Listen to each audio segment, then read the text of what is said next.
Hi, എല്ലാവർക്കും സ്മിതാസ് cooking വേൾഡിലേക്ക് സ്വാഗതം. സാധാരണയായിട്ട് നമ്മൾ അച്ചാർ ഉണ്ടാക്കുന്നത് മാങ്ങയും നെല്ലിക്കയും ഒക്കെ വെച്ചിട്ടല്ലേ. പക്ഷെ ഞാൻ ഇന്ന് ഉണ്ടാക്കുന്നത് ചക്കക്കുരു വെച്ചിട്ട് നല്ലൊരു അടിപൊളി അച്ചാറാണ്. ഇന്ന് എങ്ങനെയാണ് തയ്യാറാക്കുന്നതെന്ന് നോക്കാം. ചട്ടിയിലേക്ക് 2 ടേബിൾ സ്പൂൺ നല്ലെണ്ണ ചേർത്ത് കൊടുക്കാം. അച്ചാർ ഉണ്ടാക്കുന്നതിന് വേണ്ടിയിട്ട് ഞാനൊരു 25 ചക്കക്കുരുവാണ് എടുത്തിട്ടുള്ളത്. അതിൻ്റെ പുറത്ത് തൊലിയെല്ലാം കളഞ്ഞതിന് ശേഷം നന്നായിട്ട് കനം കുറച്ചിട്ട് വേണം അരിയാൻ. കനം കുറച്ച് നീളത്തിൽ അരിഞ്ഞെടുത്തതാണ്. ഒരു കഷ്ണം ഇഞ്ചി നീളത്തിൽ അരിഞ്ഞത്, 2 പച്ചമുളക് നീളത്തിൽ അരിഞ്ഞത്.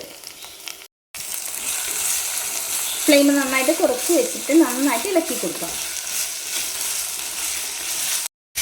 ഞാൻ ഫ്ലെയിം കുറച്ചൊന്ന് കൂട്ടി വെച്ചിട്ടുണ്ട് കേട്ടോ. ഒരു മീഡിയം ഫ്ലെയിമിൽ വെച്ചിട്ടാണ് ഇളക്കി കൊടുക്കുന്നത്. ചാനൽ ആദ്യമായിട്ടാണ് കാണുന്നത് സബ്സ്ക്രൈബ് ചെയ്യാൻ മറക്കരുത്. തൊട്ടടുത്ത് തന്നെ ബെല്ലൈക്കൺ കൂടി ഒന്ന് ക്ലിക്ക് ചെയ്യും. 3 ഓപ്ഷൻ കാണുമ്പോൾ ഓൾ വേണം സെലക്ട് ചെയ്യാം.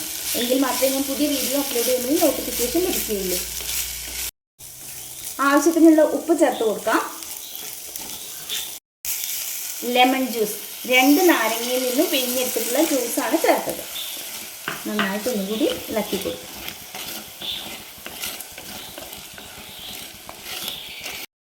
3 ടീസ്പൂൺ മുളക് പൊടി, 1/2 ടീസ്പൂൺ ഉലുവപ്പൊടി, 1/2 ടീസ്പൂൺ കായം. നന്നായിട്ട് ഇളക്കി കൊടുക്കാം. പൊടികളെല്ലാം ചേർക്കുമ്പോൾ ഫ്ലെയിം നന്നായിട്ട് കുറച്ച് വയ്ക്കണം കേട്ടോ.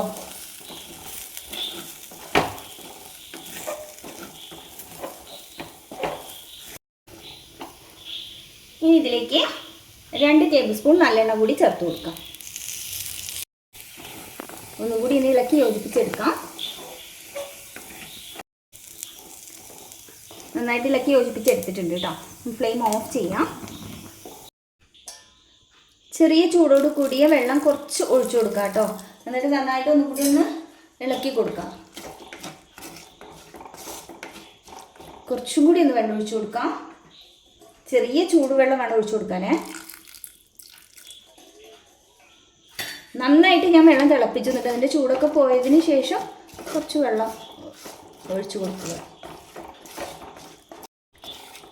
ഈ ഒരു പാകത്തിൽ കേട്ടോ, ചെറിയൊരു വെള്ളത്തോട് കൂടിയിട്ട് നമുക്ക് അച്ചാറിൻ്റെയൊക്കെ പാകം ഉണ്ടല്ലോ അതേപോലെ ഈ ഒരു പാകത്തിൽ.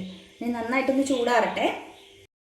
ഇതിൻ്റെ ചൂടെല്ലാം മാറിയിട്ടിട്ട് ഇതിലേക്ക് 1 ടീസ്പൂൺ വിനാഗിരിയാണ് ചേർത്തിട്ടുള്ളത്. എന്നിട്ട് വീണ്ടും ഒന്നുകൂടി ഒന്ന് യോജിപ്പിച്ച് കൊടുക്കാം. 2 ദിവസത്തിന് ശേഷം വേണം കേട്ടോ ഉപയോഗിക്കാൻ. ഇതിങ്ങനെ നന്നായിട്ട് അടച്ച് വെച്ച് വെക്കണം. നല്ല എയർ ടൈറ്റ് ആയിട്ടുള്ള ഏതെങ്കിലും കുപ്പിയിൽ അടച്ച് വെക്കുക. എന്നിട്ട് 2 ദിവസത്തിന് ശേഷം വേണം ഉപയോഗിക്കാൻ.